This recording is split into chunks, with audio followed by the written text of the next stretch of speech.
बहुवीर घुराया आगे चले, बहुवीर घुराया आगे चले, बहुवीर घुराया आगे चले, बहुवीर घुराया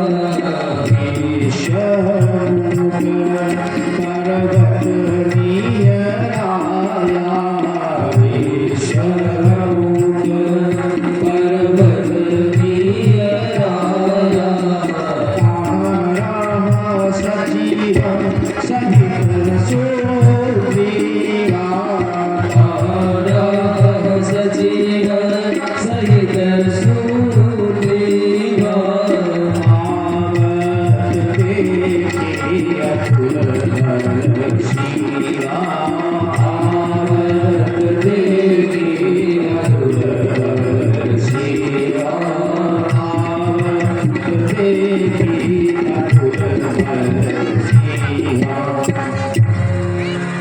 भगवान राम के प्रत्येक व्यवहार से कुछ न कुछ शिक्षा मिलती है। प्रभु राम कभी पीछे नहीं लौटे। वनवास का समय, वनवास काल में मां जानकी का हरण, इसके बाद भी आगे चले बहुत हो गया। और जो मनुष्य जीवन में संघर्षों को झेलते हुए सदैव आगे बढ़ता रहता है, उसके साथ जैसे राम जी को विषमुख पर्वत नियर आया, शीघ्र ही ऋषिमुख पर्वत आ गया। कुछ जो विनोदी स्वभाव के शब्द हैं वह कहते हैं कि गोस्वामी जी ने यहाँ पर अंग्रेजी शब्द का भी प्रयोग किया है। ऋषिमुख पर्वत नियर पास आया। जो भी हो अपने अपने भाव भक्तों के होते हैं। गोस्वामी जी ने मानस में जब सब कुछ प्रयोग किया है, सारे ग्रंथों का समावेश है, तो अंग्रेजी जैसे शब्दों का क्यों नहीं समावेश हो सकता। इसके बाद जैसे ही भगवान राम ऋषिमुख पर्वत के पास पहुंचते हैं, उसी पर्वत पर बाल से दुखित, बालिश से सताया हुआ सुग्रीव रहता है। और जैसे ही राम और लक्ष्मण को देखता है तो आगे की पंक्ति में कथा में प्रथम बार 10वें दिन हनुमान जी का प्रवेश होने जा रहा है। जिनके सानिध्य में बैठकर, जिनके संरक्षण में बैठकर जो स्वयं व्यास हैं, स्वयं वक्ता, स्वयं श्रोता हैं, जिनकी अनुकंपा से यह कथा हो रही है, आज पहली बार कथा में उनका प्रवेश हो रहा है। हम सभी एक जोरदार जयकारा हनुमान जी के लिए लगाएंगे। पवन सुत हनुमान की जय हो। जैसे ही राम और लक्ष्मण को सुग्रीव ने देखा, वह हनुमान जी से कहता है, अति सभित कहा सुनो हनुमाना, अति सभित सुनो हनुमाना, पुरुष जुगल बल रूप निधाना, पुरुष जुगल बल रूप निधाना, हरि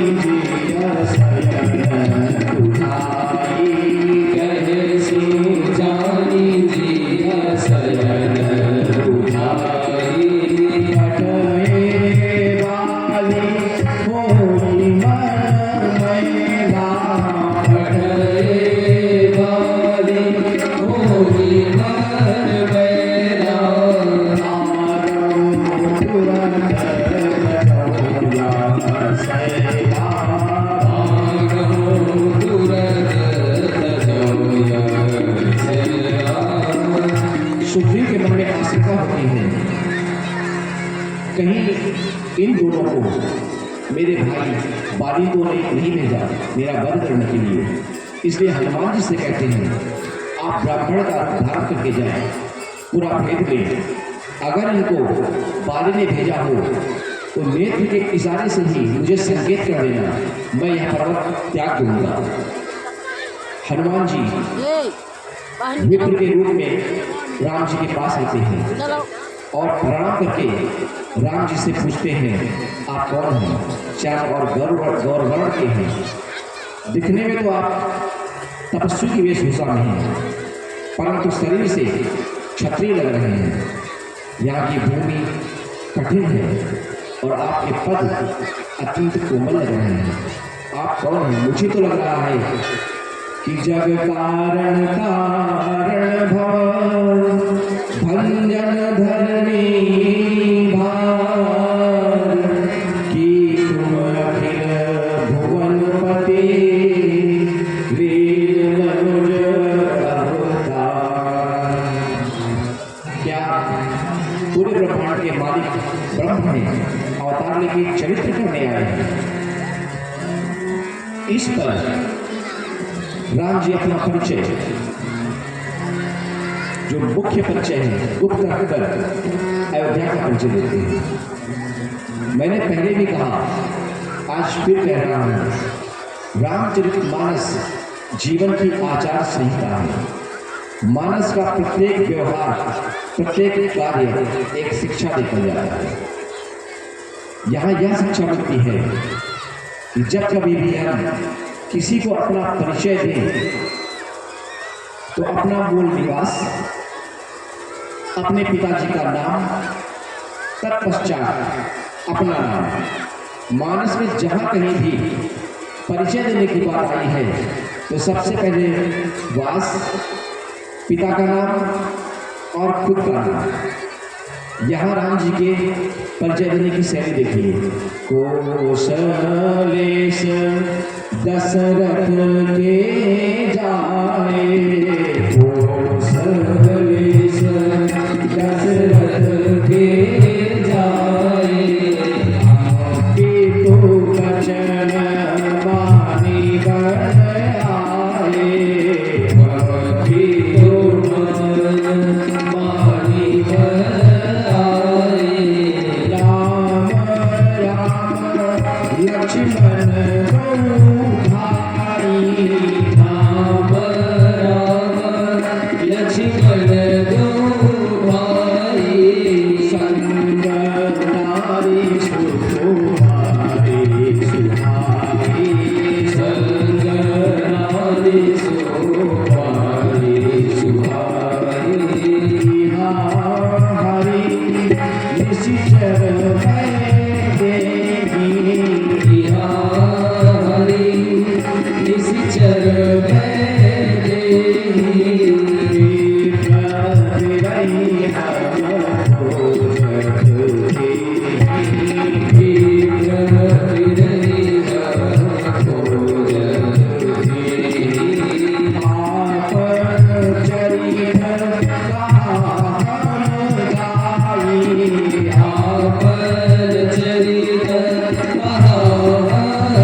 जय श्री राम जी ने अपना परिचय दिया।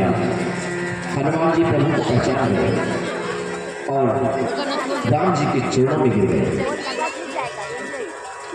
आज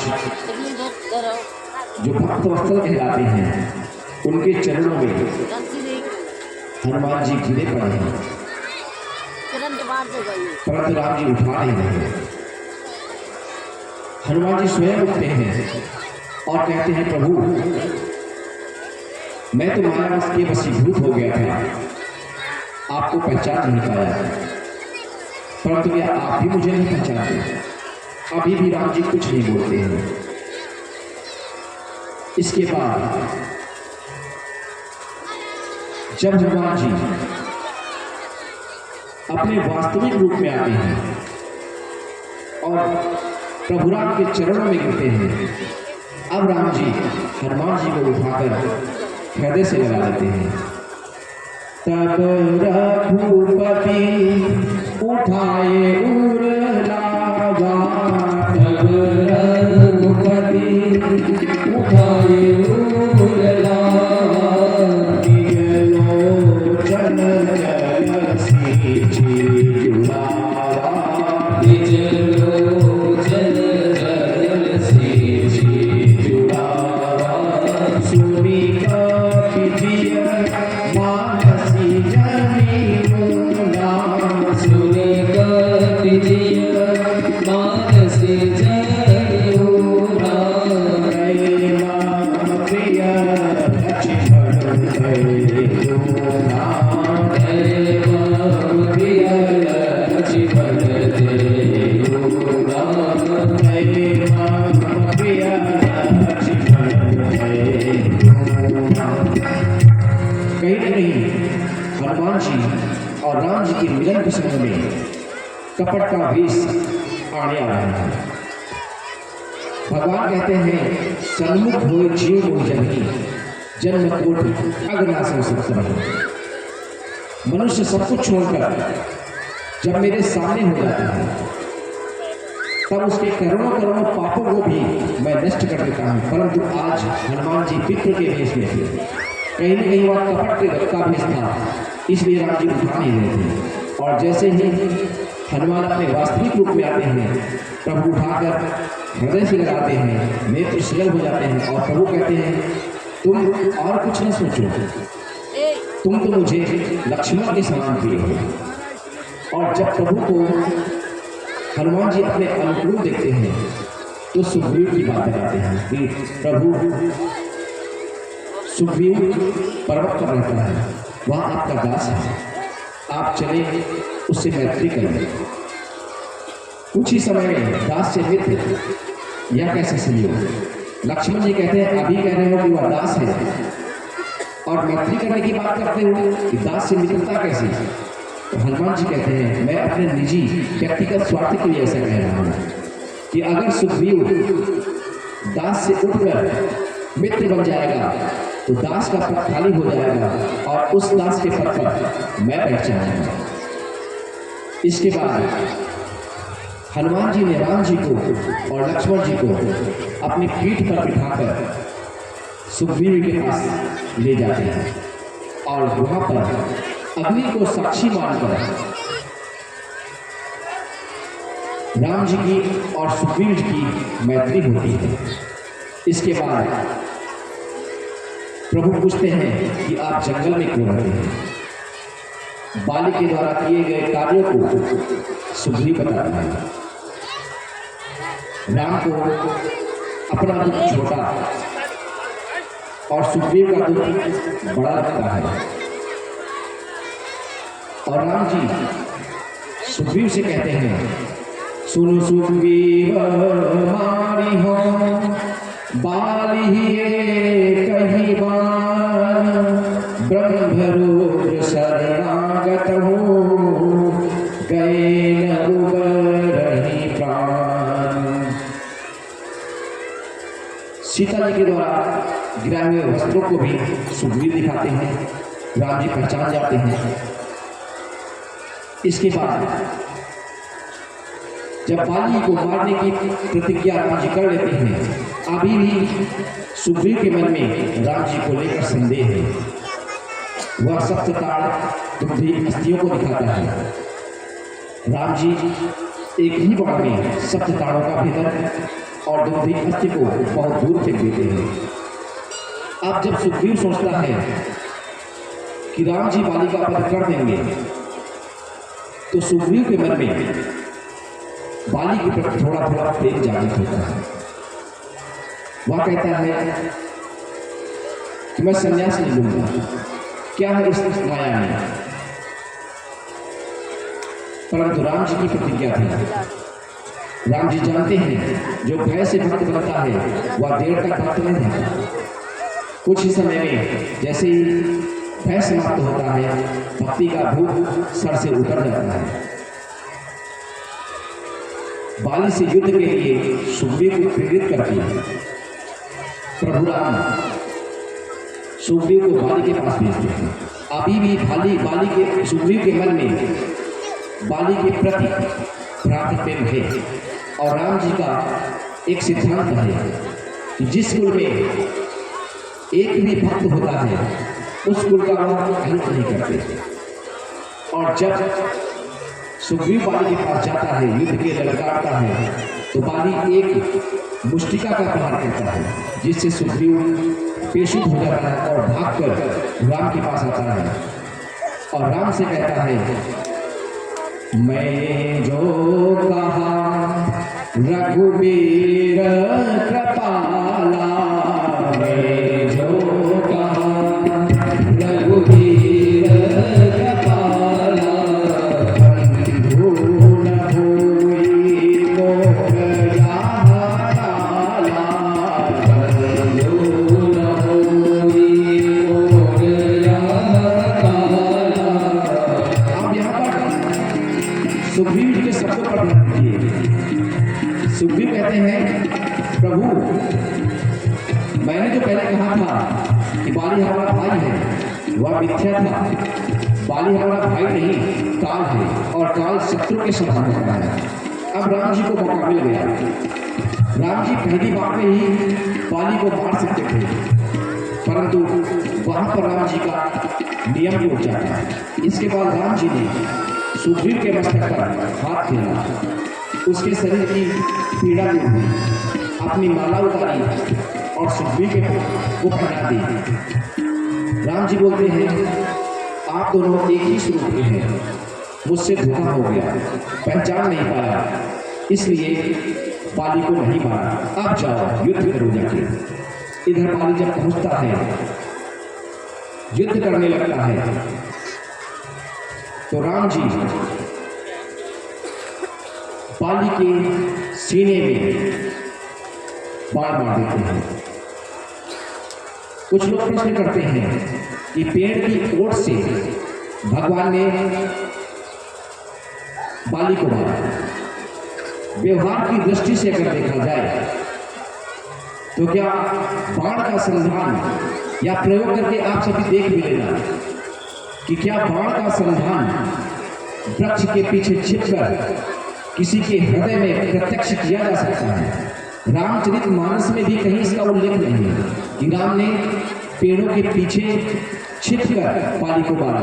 बाद में जो छेपक लिखी गई उनमें अर्थ संयुक्ति बढ़ाई गई, परंतु व्यवहार की दृष्टि से अगर देखा जाए या आप सभी प्रयोग करके देखें कि क्या पेड़ के पीछे छिपकर किसी के हृदय में बाण उतारा जा सकता है? नहीं, सामने आना ही पड़ेगा। राम जी ने बाली को सामने से मारा है, तभी बाली के हृदय में बाण चुका। इसके बाद बाली का जो रक्त था जैसे ही रक्त निकला और राम के दर्शन हुए, बाली की मनस्थिति बदल गई। वह ऊपर से तो कठोर वचनों का प्रयोग कर रहा है, परंतु अंदर से उसका मन निर्मल हो चुका है। वह पूछता है, हम दोनों भाई भाई हैं, आपने हमें क्यों मारा? बाली के जो 4 अपराध बने थे, अनुज वधु, भगिनी सुत नारी, सुर सखिए कन्या संचारी, ये 4 अपराधों को राम जी से याद दिलाते हैं। तो बाली कहता है, या तो सब मनुष्यों पर प्रभावी है और मैं पशु हूँ, मुझ पर कैसे? इस पर जब राम जी थोड़ा संकोच में आ जाते हैं तो राम जी बाली से कहते हैं, मैं तुम्हें अचलता का वरदान देना चाहता हूँ। आप यहाँ पर बाली की बुद्धिमानी देखिए। बाली कहता है, प्रभु जिसके स्वरूप को देखने के लिए ऋषि मुनि युगों युगों तक तपस्या किया करते हैं, सौभाग्यशाली होता है वह मनुष्य कि मृत्यु के समय आपका नाम उनके मुख में आ जाए। और आज आप कह रहे हैं कि मैं और राज्य कर, मेरा राज्य अजल हो जाए, मैं मूर्ख नहीं, मेरी गति आज सबसे उत्तम है। मैं आपके ही बाणों से आपके सामने अपने प्राण त्याग रहा हूं। और यहां पर बाली ने एक ऐसा उदाहरण प्रस्तुत किया जो शायद ही कोई पिता कहता होगा। बाली चाहता तो किष्किंधा का राज्य अंगद के लिए मान सकता था, परंतु नहीं। बाली ने अंगद का हाथ प्रभु के हाथ में पकड़ाते हुए बोला कि प्रभु आप अंगद का हाथ थामिए, अंगद बच्चा है, अगर अंगद आपका हाथ थामेगा तो छोड़ सकता है, परंतु आप अगर अंगद का हाथ थाम लेंगे तो अंगद कभी आपसे विमुख नहीं होगा। और यहाँ पर बाली ने अंतिम वंदना राम जी से की है। हम सभी मिलके वंदना के साथ प्रसंग को आगे विस्तार देते हैं। सोनयन गोचर जासु नित नेति स्तुति कहि गावहि पवन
इस जन्म में तो प्रभु का साक्षात्कार पा ही रहा है, और अगले जन्म में बिना किसी तप, बिना किसी साधन के आज ही भगवान से एक वरदान मांग लेता है कि अगले जन्म में जहाँ कहीं भी मेरा जन्म हो, मुझे आपके दर्शन प्राप्त हो, या मेरा पुत्र अंगद जो मेरे ही समान विशाल बलवान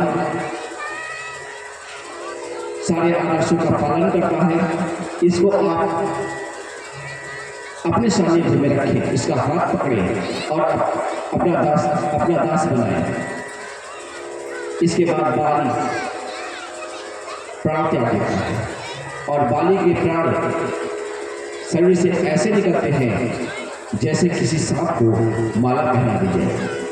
कहते हैं प्राण निकलने के समय शरीर को बहुत कष्ट मिलते हैं, परंतु बाली के प्राण ऐसे निकले जैसे एक सर्प को माला पहना दी जाए। सर्प को जब माला पहनाई जाती है तो उसके शरीर पर रुकती नहीं।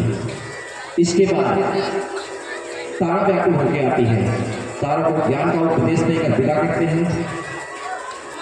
सुग्रीव को आदेश करते हैं कि बाली का अंतिम संस्कार करें। बाली के अंतिम संस्कार पश्चात लक्ष्मण को सुग्रीव के साथ भेजते हैं।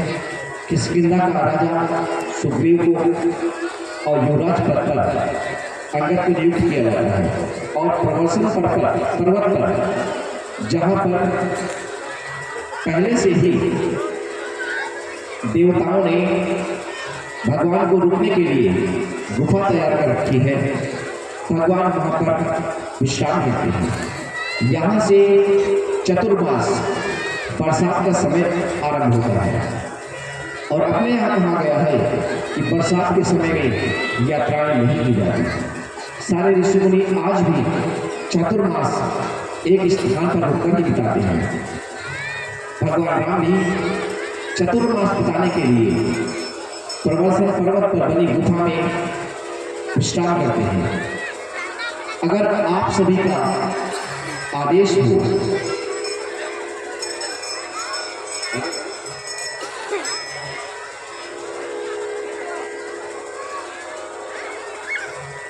ठीक है, यथा आगे विस्तार करेंगे। राम जी प्रवचन पर इंतजाम करते हैं। इसके बाद जब वर्षा ऋतु आरंभ होती है तो यहाँ पर लक्ष्मण जी से वर्षा ऋतु के बारे में विस्तृत वर्णन करते हैं। तत्पश्चात वर्षा ऋतु समाप्त होती है और राम जी कहते हैं सुग्रीव ने 4 महीने में एक भी बार मेरी सुधि नहीं ली। मैंने जो सुग्रीव को कार्य दिया था सीता के संधान का, लगता है सुग्रीव से भूल गया। और अगर सुग्रीव भूल गया है तो जिस बाण से मैंने बाली का वध किया है उसी बाण से सुग्रीव का वध कर दूंगा, लेकिन आज नहीं कल। यह व्यवहार भी देखिए, क्रोध राम जी को आज आ रहा है, वध करने की बात कल कर रहे हैं। मनुष्य अपने व्यवहार में प्रत्येक कार्य लगन शुभ मुहूर्त देखकर ही करता है, और एक ऐसा कार्य जो सबसे ज्यादा नुकसान पहुंचाता है वह कार्य बिना मुहूर्त के ही करना है, और वह कार्य है आपसी पैर। यहाँ पर भगवान जी के व्यवहार से एक शिक्षा लेनी चाहिए कि अगर किसी के ऊपर क्रोध आ भी जाए तो लड़ाई झगड़े की बात कल पर डाल दी जाए, क्योंकि जो 5 विकार हैं या क्षणिक होते हैं या अधिक समय तक शरीर में रुकते नहीं, और अगर क्रोध को कल के लिए टाल दिया जाए तो क्रोध कुछ ही समय पश्चात शांत हो जाएगा और आपसे घटने वाली अभीण घटना बच जाएगी, जिससे 2 परिवार या 2 मनुष्य अपना जीवन खुशी पूर्वक बिता सकते हैं। राम जी वही कहते हैं कि मुझे सुग्रीव पर क्रोध आ रहा है, जिस बाण से मैंने बाली को मारा है उसी बाण से सुग्रीव को भी मार दूंगा, लेकिन आज नहीं कल। इस पर लक्ष्मण जी कहते हैं कल क्यों, आज ही नहीं। तब राम जी समझाते हैं कुछ भी हो तो है हमारा मित्र, आप जाओ और सुग्रीव को समझाकर यहाँ पर लेकर आओ। उधर राम जी सुग्रीव को बताते हैं, हनुमान जी सुग्रीव को बताते हैं कि आप राम जी का कार्य भूल चुके हैं। सुग्रीव भयभीत हो जाता है और वानरों को किष्किंधा में आने की अनुमति देता है कि संसार में जितने भी वानर हैं, भालू हैं, वह सभी किष्किंधा आ जाए। और हनुमान, सचिव, सुग्रीव लक्ष्मण जी के साथ राम जी के पास पहुंचते हैं। इसके बाद सीता की खोज के लिए चारों दिशाओं में वानर भेजे जाते हैं। इस व्यवहार से भी एक यह शिक्षा मिलती है कि अपने कर्मचारियों को कभी स्वतंत्र न रखा जाए। सभी को पता है सीता जी दक्षिण दिशा की तरफ गई है, सभी को पता है कि रावण दक्षिण दिशा में लंका में रहता है। लंका कहाँ है या ज्ञात नहीं, लेकिन दिशा तो पता है। तो फिर अन्य 3 दिशाओं में बाण को भेजने गए का उद्देश्य क्या हो सकता है? उद्देश्य यही कि अगर बानर यहाँ रहेंगे तो उत्पात ही मचाएंगे, इसलिए एक कार्य में लगा दिया जाए। और कार्य में एक नियम के साथ जो भी सीता की सुधि को बिना लिए वापस यहाँ आ जाएगा, सुग्रीव अपने हाथों से उसका वध कर देंगे। और समय 1 माह का दिया गया। सारे वानर वृक्ष अन्य 3 दिशाओं में पूर्व, पश्चिम, उत्तर की तरफ चले जाते हैं। अब राम जी के पास जामुन, अंगद, नल, नील, गौ, गवाक्ष, हनुमान, यही सब बच्चे हैं। इसके बाद हनुमान जी को राम जी अपने पास बुलाते हैं और अपनी मुद्रिका को देखकर हनुमान जी से कहते हैं कि जब तुम्हारी भेंट सीता से होगी तो सीता को विश्वास दिलाने के लिए यह मुद्रिका सीता जी को दे दिया और अपना हाथ हनुमान के पीठ पर रखते हैं, सर पर रखते हैं। इसके बाद सभी बालक सीता के अन्वेषण के लिए दक्षिण दिशा की तरफ प्रस्थान करते हैं। रास्ते में प्यास लगती है। हनुमान जी सोचते हैं कि मेरे पास तो राम नाम का सहारा है, परंतु अन्य जो बालक हैं वह बिना प्यास के मर सकते हैं। इसलिए वह एक पर्वत पर चढ़ जाते हैं।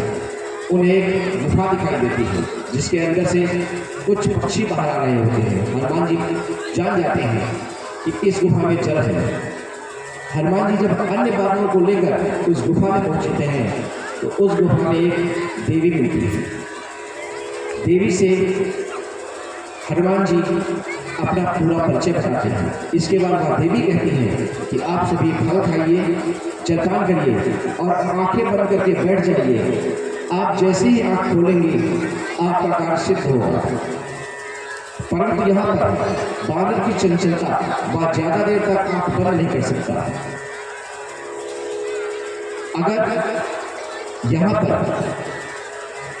आंख खोली न गई होती तो संभवतः उस तपस्वी की तपस्या के बल पर सभी बानर अशोक वाटिका पहुंच जाते हैं।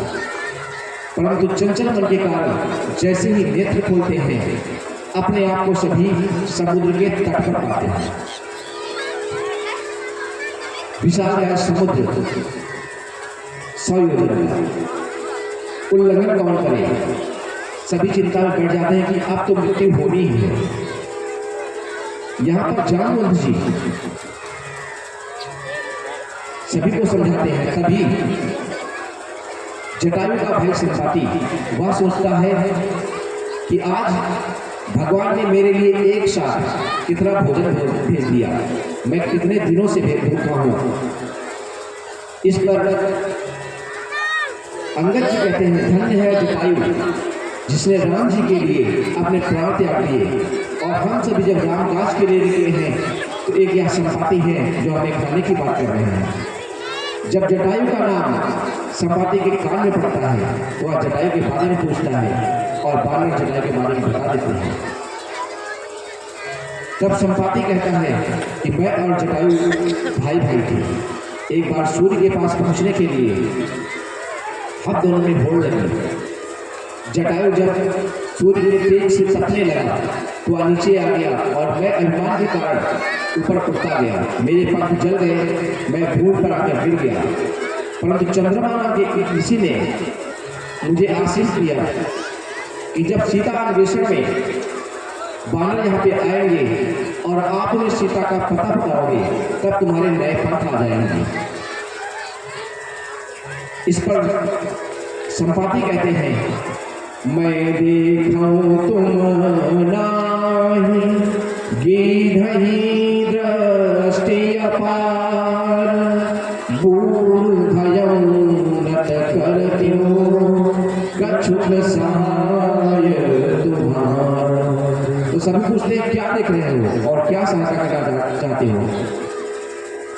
तो जटायु कहता है, गिरी त्रिकुट ऊपर बस लंका,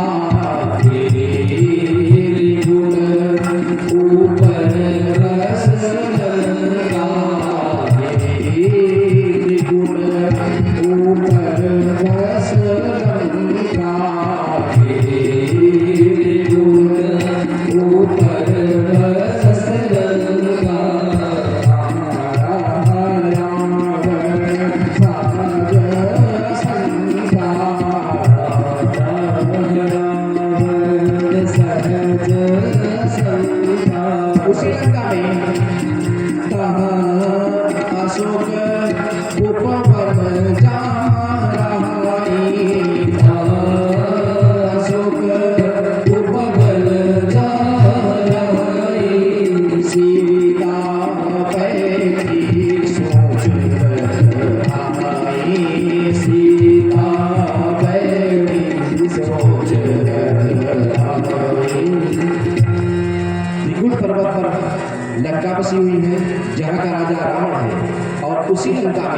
एक अशोक वन है, जहाँ पर अशोक वृक्ष के नीचे सीता जी बैठी हुई हैं। मैं बूढ़ा हो गया हूँ, आपकी सहायता नहीं कर सकता। अब जो भी इस समुद्र का उल्लंघन करेगा वही सीता की सुधि प्राप्त करेगा। इतना कहकर जटायु चले गए। अब यहाँ से भी विचार करते हैं कि समुद्र का उल्लंघन कैसे किया जाए। सभी अपना अपना बल बताते हैं, परंतु किसी में इतना सामर्थ्य नहीं कि समुद्र का उल्लंघन कर सके। इतने में अंगद जी कहते हैं मैं जा सकता हूँ। सभी हर्षित हो जाते हैं कि अंगद जी जा रहे हैं, परंतु अगले ही शब्द में अंगद जी कहते हैं मैं जा तो सकता हूँ, परंतु वापस आने में मुझे संशय है। इतने पर जामुन जी को थोड़ा आवेश आ जाता है और वह कहते हैं कि आप सभी अपने आप को युवा बताते हैं, धिक्कार है आप सभी का। अरे जब मैं युवा था तब जब विक्रम भयो खरारी, जब विक्रम भयो खरारी,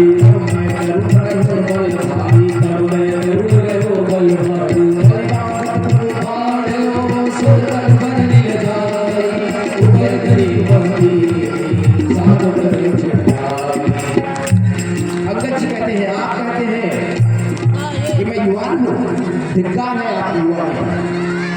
अरे जब मैं जवान था और भगवान हरि ने वामन का अवतार लिया था तो उनके उस बढ़े हुए शरीर की 48 मिनट में उभय घड़ी 2 घड़ी में मैंने यानी 48 मिनट में 7 परिक्रमाएं की थी।